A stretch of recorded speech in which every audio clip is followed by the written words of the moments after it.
1, 2, 3, 4. Water is the first medicine. You can't drink oil and you cannot eat money. You cannot drink oil and you cannot eat money.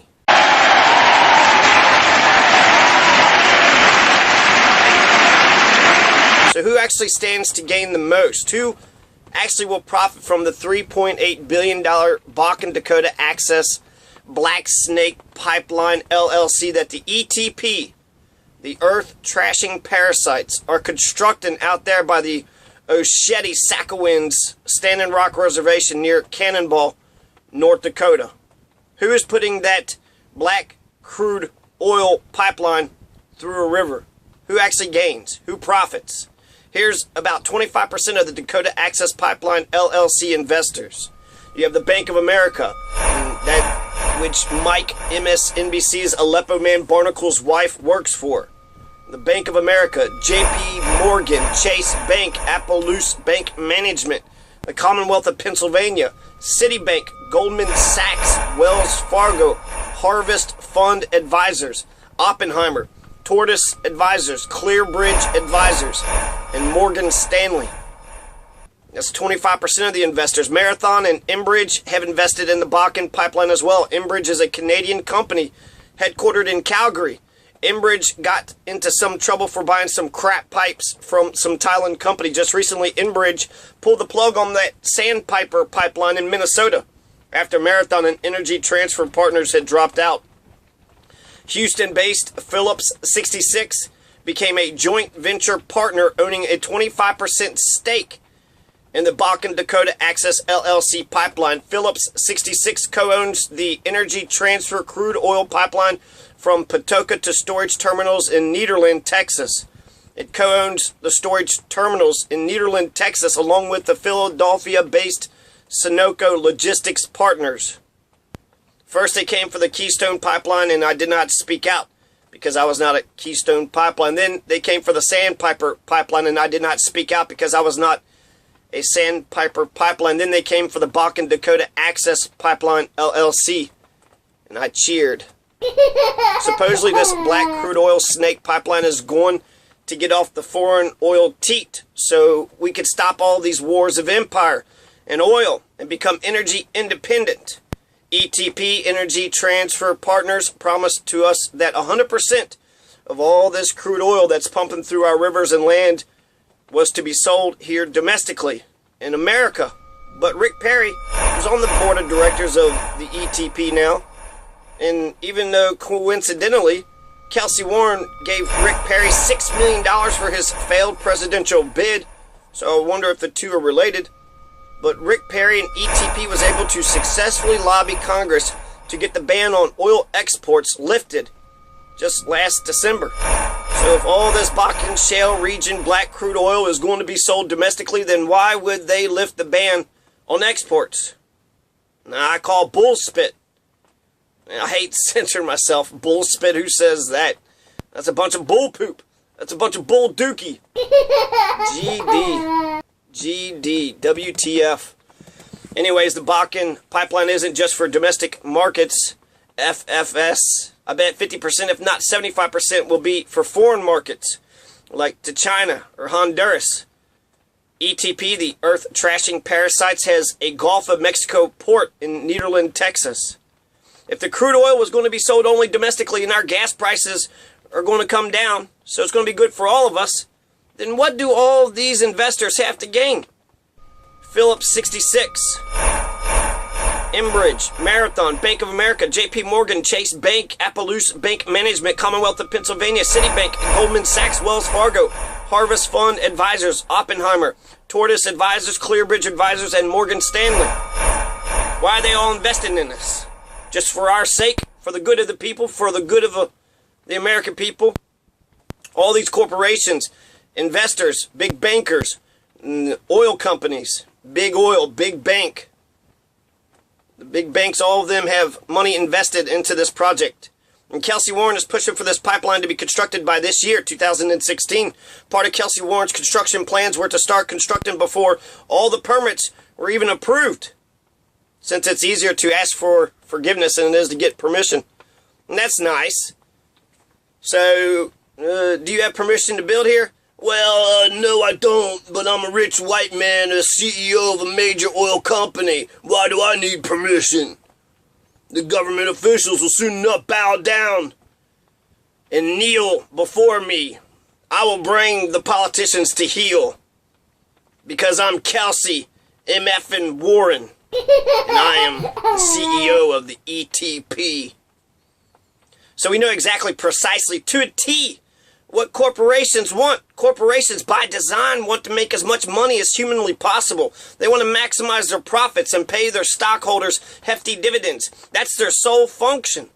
So we know what they want. It's obvious. Whereas Kaepernick believes that he has a social responsibility to the community, Kelcy Warren and his ETP, the earth trashing parasites, they do not. Kelcy Warren doesn't give a flying flock of seagulls what happens to us, the little people. Remember when gas prices were at nearly $5? Apparently, the American people were willing to pony up that $5 a gallon for gas. The ETP, the oil industry, were just testing folks. They were just seeing what you were willing to pay. Will the American people rise up against the oil companies and the banks and investors who finance them? If this pipeline goes in and then gas shoots up to $5 a gallon, what if gas doesn't go down at all? You Joe Blow average American who defended this powerful corporation, defended Goldman Sachs, Wells Fargo, and Tortoise Advisors to put this pipeline into the ground through our rivers so vehemently, so passionately. Will you finally stand up then when you find out later that the pipeline wasn't put in there for you and me, but for them? And instead, you just had been had? You got took? You're a hoodwinked, bamboozled, led astray, run amok? To think that J.P. Morgan and Morgan Stanley and the other $20 to $30 million investors invested into this pipeline for nothing, for just an altruistic reason, for the good of the people, is crazy. Just for the good of America? Just to make sure our gas prices go down? Oh, come on. You know that's not true. You know it. You can't drink oil and you cannot eat money.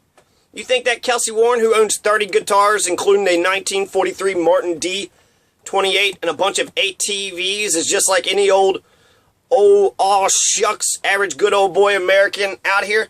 I mean, Kelcy Warren, he just likes to drink beer and cheat on his income taxes by cowing out on his demented LLC ways and establishing 4 different MLPs, which of course is just like any red-blooded average American knows, MLPs are master limited partnerships. And then Kelcy Warren lives in his $33 million, 19-room, 23,000 square foot Dallas, Texas mansion on Millionaire's Lane in Preston Hollow, which has 4 bowling lanes, a baseball diamond, and a pit to pole vault in. A pit to pole vault in. Just to pass the time away. Plus, Kelcy Warren has another mansion, this one for leisure, on Lake Tahoe. Plus, there's his 4 or more, 24,000 acres, 24,000 plus acres of luxurious ranches, including one small 3,500 acre ranch worth $47 million in southwest Colorado. Plus, Kelcy Warren owns all of those exotic animals, those giraffes and javelinas, pecaries, skunk pigs, pissed off Asian bulgars, zebras, buffaloes. Kelcy Warren owns all those giraffes and javelinas and skunk pigs, just like any of us, aw shucks, average good old boy, red-blooded American boy could ever dream of. He's worth $4 to $7 billion. But Kelcy Warren is just like you and me, right? Kelcy Warren owns exotic animals like how the Osheti Sakowin used to collect scalps. And just like any average red, white, and blue bald eagle-loving American, Kelcy Warren never thinks of the poor, of their plight, or those who have experienced injustice, or the plight of the homeless, or the war-torn regions of Syria. Aleppo doesn't even enter into his brain. And why should it? Aleppo should only matter to Kelcy Warren if the people of Aleppo are ready to pony up some of their cash reserves and raw materials for Kelcy Warren to do as he pleases with them. Kelcy Warren, just like any Oh, aw shucks, average good old boy, red-blooded American. Then picks out his favorite jet out of his battalion of jets in his jet garage, the Dassault Falcon 900, and then flies that Dassault Falcon 900 to his private Neverland Island off the coast of Honduras, right next to Roten, in the morning, and then he sips nice cold Budweiser with the president of Honduras in Tegucigalpa in the afternoon. Just like every one of us, just like any of us all, oh shucks, average good old boy, red-blooded American, just like the little people do. Clearly what's in Kelcy Warren's best interest is what is in our best interest, right? Kelcy Warren says that he was able to acquire all of his wealth, homes, ranches, islands, his giraffes, javelinas, and skunk pigs. All the skunk pigs a boy could ever want, ever dream of.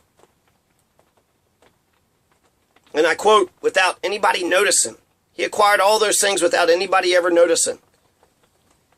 And even though Kelcy Warren is a part of the elite club of 400 billionaires who get to buy up politicians, who controls the political establishment, he's the one who's got the gall to say that a few environmental activists shouldn't dictate to America the direction that she should go. But it's them. It's the 400 billionaires who dictate the direction that America goes. And it's always been them. It's infuriating that many folks, Fox News viewers usually, think that the greed of 160 million Americans are what's ruining this country, but not the greed of 400 billionaires. Of the 1%, all of which have names and addresses, and they put their pants on one leg at a time, just like any one of us do. Kelcy Warren has acquired all of Enron's pipes. He bought them out as Enron went bankrupt. Kelcy Warren bought out the Louis Dreyfus High Bridge Energy Company for $2 billion. Southern Union Company, he bought out for $8.5 million. Southern Union brought 20,000 miles of pipelines to ETE, the Energy Transfer Equity, and ETP, the Energy Transfer Partners, aka the Earth Trashing Parasites, which stretched into Florida and Michigan, as well as bring a liquefied natural gas facility in Lake Charles, Louisiana, into the ETP empire. Today, ETE is converting an old Southern Union gas pipeline to carry Bakken sweet crude oil from Illinois to the Sunoco terminal in Nederland, Texas. Yes, the Sunoco terminal in Nederland, Texas. Kelcy Warren bought out Sunoco for a cool $8.7 billion. And Sunoco owns 4,900 Sunoco gas stations. And Sunoco also brought to ETP a vast Texas shipping terminal. The Sunoco terminal in Nederland, Texas has got 5 major shipping ports where Kelcy Warren has international ships that transport his oil and gas all over the world. Currently, Energy Transfer is developing a $9.6 billion export-import facility there in Nederland along the Gulf Coast with a partner, BG Group, the UK gas producer that's agreed to sell itself to the Royal Dutch Shell. And that $9.6 billion export-import facility is expected to be finished in 4 years in 2020. But that's actually a year behind schedule, and that makes Kelcy Warren infuriated. ETP is going to sell all that oil. ETP is going to sell all that oil from the Bakken Shale region domestically. GTFO here. Get the F out of here. ETP is merged with the Dallas-based Regency Energy Partners, which represented an $18 billion pact. Kelcy Warren's empire has a bunch of complicated moving parts, and he's got to answer to a bunch of investors out here. Investors, not people, but aliens. So far, Kelcy Warren and his earth-trashing parasites own 71,000 miles of pipeline in the United Snakes. And Kelcy Warren plans on building 80,000 miles more in the next 10 years. He wants to more than double the ownership of pipelines that only he gets to control, only he gets to own. So far, ETE has had returns of up to 250% in the past 3 years for their investors. 250%. They've more than doubled their money. They are maximizing their profits. We know what they're doing. 61-year-old white male billionaire Kelcy Warren actually had to get himself a hip replacement. And that's an expensive medical operation, but Kelcy Warren didn't go bankrupt over it. He didn't declare medical bankruptcy like millions of Americans do. Kelcy Warren didn't have to fret over the cost or the insurance companies or any of the expenses. He didn't have to forego food or electric or internet or any other necessity in order to get his hip replaced, to get his health fixed. No, he didn't. Kelcy Warren also didn't have to worry about the cost of college, neither will his entitled son, who already has a park named after him, the Clyde Warren Park in downtown Dallas, Texas. That's true, check it out. Louis C.K. actually has a bit that fits Clyde Warren to a T. No, Clyde Warren is not like you and me. Here is who is going to benefit from the Bakken Dakota Access Pipeline. Kelcy Warren, his oil company, his oil industry, the oil companies who drills and bores oil in the Bakken Shale in northwest North Dakota. Kelcy Warren's stockholders and investors, the 5,000 Sunoco gas stations Kelcy Warren owns, and the 700 Stripes convenience stores Kelcy Warren owns in Texas, New Mexico, and Oklahoma. And these Stripes convenience stores are the front for a gas station. So there's a convenience store. When you go to a gas station, there's the gas pumps, and they're making money. And then there's the convenience store. Stripes is that convenience store. And Sunoco are the gas stations. So these are the people who's going to benefit. Kelcy's businesses, the contractors that he hires, and his investors. Those who are involved in Kelcy Warren's machine and his empire will benefit. Kelcy Warren's Energy Transfer Partners empire is a huge corporate conglomerate. And in Kelcy Warren, the big banks and millionaire and billionaire investors trust. It's so complicated they don't know what's going on. But they just trust Kelcy Warren will make good with their money. I don't trust him. I don't trust what he's doing with this country. Kelcy Warren is not you. He's not me. He's not one of us. He doesn't care about the consumers or the land or the environment or the regular folks of the United Snakes of America, the land of the thief and the home of the slave. And Kelcy Warren doesn't represent the people of the Standing Rock Reservation, the Yaktani Dakota, the Hunk Papa Lakota of the Osheti Sakowin, who suffer from a 50% poverty rate. They're just as poor as the people who live in Owsley County, Kentucky. But unfortunately, those backwards dips in Owsley County, Kentucky are probably champion these big bankers' pipeline, these globalist infrastructure. Especially if they thought that it would hurt the gay blacks somehow. Don't think that growth for Kelcy Warren's company is inevitable, or that his illusion of a corporation is inevitably immortal. He's just a human being. He's just a person like any one of us. Recently, you had 3 billionaires who dropped Kelcy Warren and the ETP, the earth-trashing parasites, like a lead balloon for undisclosed reasons. Ken Griffin, James Simmons, Daniel Ouch, sold 3 million of their units, which is like stocks, but it's all confusing little game they play, of ETP. They sold it. So Kelcy Warren actually doesn't own a corporation. He owns a master limited partnership, so he doesn't have to pay income taxes. And even billionaires are bailing out of it. And with so many moving parts and so many fictitious accounting mechanisms designed to skirt the law, so Kelcy Warren doesn't have to pay income taxes, and neither does ETP. And Kelcy Warren they trust, but I don't. I know that Kelcy Warren is a blood-sucking capitalist. He's a vulture who preys on the weak and vulnerable. And all he cares about is himself, his wife, his child. For the master limited partnership, all Kelcy Warren wants to do is maximize his profits, to help out his investors and himself, to line his own pockets up. And that's it. That's it. By 2050, in 34 years, because of global warming, there's going to be places on Earth where people currently live now that will be too hot to live. So they won't be able to live there in 34 years from now, in my lifetime. Jill Stein is aiming to be off of dirty energy and on to 100% green renewable energy by 2030. That's in 14 years. America, we've got a chance to be great for the first time in our nation's history. Great not just for the 1%, but great for all of us.